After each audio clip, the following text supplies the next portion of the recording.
রমজান শুরু হলে আসমানে এক আশ্চর্য ঘটনা ঘটে। এই মাসে এমন কিছু করা হয় যা আর কখনোই করা হয় না।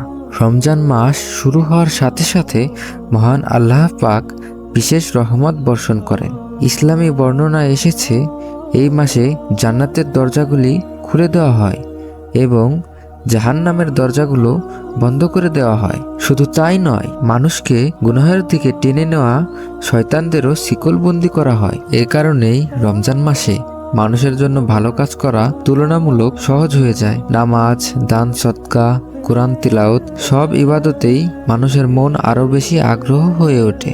আমরা বিশ্বাস করি এই মাসে করা ছোট ছোট ভালো কাজেরও সওয়াব আল্লাহ তাআলা অনেক গুণ বাড়িয়ে দেবেন। এই কারণে বলা যায় রমজান মাস শুধু একটি মাস নয়, এটি আল্লাহ তাআলার আসমানি রহমত ও ক্ষমার এক বিশেষ সুযোগ। তাই আমরা সবাই এই রমজান মাসে অলসতা না করে আল্লাহ তাআলার ইবাদত করি।